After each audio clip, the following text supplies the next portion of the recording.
In an era when the average salary was only $100, he could earn over $70,000 in a week. Afterward, Donnie nonchalantly pulled out his paycheck, and little Fatty, who had never seen so much money, was completely dumbfounded. But what Donnie didn't expect was that little Fatty would actually quit his job. Just a month ago, Donnie was a down-and-out worker. It was the Great Depression, and the professional certificate he had worked so hard to get was now worthless. So he came to a small company in the suburbs looking for opportunities, but he didn't expect the stocks here to be only 6 cents each. Looking at the pink stock certificate, Donnie scoffed and called it typical junk stock. He had always sold blue-chip stocks and immediately lost interest in this company. But faced with a commission that was 50 times his usual rate, Donnie's heart raced. If he sold $10,000 worth of stocks, he would normally only get $100 in commission. But if he sold junk stock, Donnie's commission would be $5,000. However, the company boss said that if he really sold 10,000 shares, he would give Donnie a free foot massage. Soon, the boss regretted it. On the very day of the interview, Donnie, using his flamboyant speech, successfully sold 4,000. The smooth flow of his performance stunned his colleagues,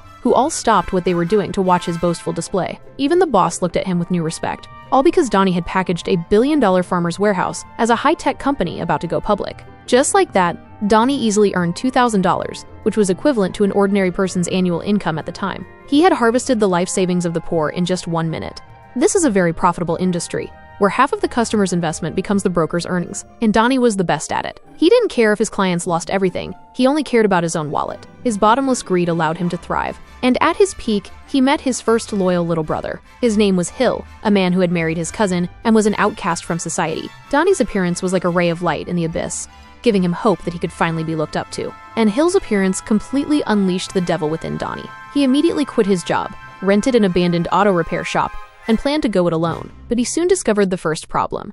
Most of his initial team were idle hooligans who didn't know anything and were basically useless. However, Donnie had absolute confidence in himself. The first thing Donnie did was to eliminate their gangster behavior and set his sights on the rich. Because the money of the poor is always limited and their investments are cautious, while the rich have larger capital, and most importantly, they have a stronger investment consciousness. On the first day, the company went public. The boss went into a rage. Yes, this was a company full of wolfish ambition. Donnie's boss's boundless greed was chilling. He used large sums of money to distort the values of his employees. $10,000 could easily make your colleague shave his head, and thus he felt a strong stimulation. But this was just the appetizer. Donnie could even manipulate people's desire for money. Akeen was a veteran of the company, but when she first joined, she was not only penniless but also a single mother with an 8-year-old son. Faced with high tuition fees and 3 months of overdue rent, Akeen had no choice but to ask Donnie for an advance of $5,000. He was 26 years old, but his net worth was over $1 trillion.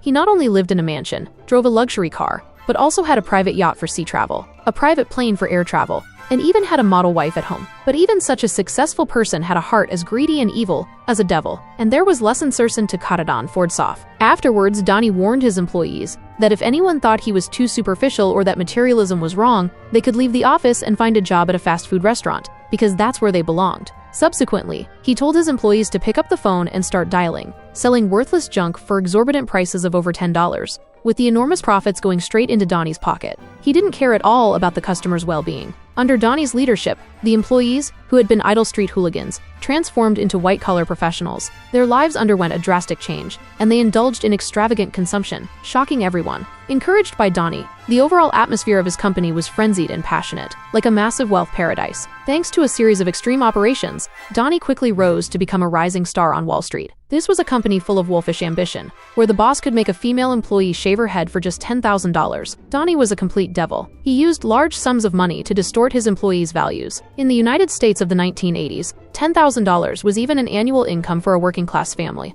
But this was just the tip of the iceberg, as other high-performing employees earned hundreds of thousands of dollars a month. However, such a business empire was built rapidly in just 2 years. Donnie was once a down-and-out gold digger who, by chance, came into contact with junk stocks. The enormous 50% profit margin opened a new world for him. Previously, selling $1 million worth of stocks would only bring a commission of $10,000, but selling junk stocks could yield a commission of $500,000. At this point, he was no longer earning from his clients' profits, but from their principal. However, at the peak of his peak, Donnie resolutely chose to resign, not because his conscience had been awakened, but because he had completely unleashed the devil within. He took a few street hooligans and started their own business, beginning with an abandoned suburban repair shop. He He personally trained these hooligans in professional knowledge, and using his talents and work experience, he quickly transformed the company into a huge capital harvester. At this time, Donnie set his sights on the top 1% of the wealthy in America, and it was this bold attempt that made his career skyrocket. In just 2 years, he had become a rising star on Wall Street. Looking at the double-digit balance in his bank account,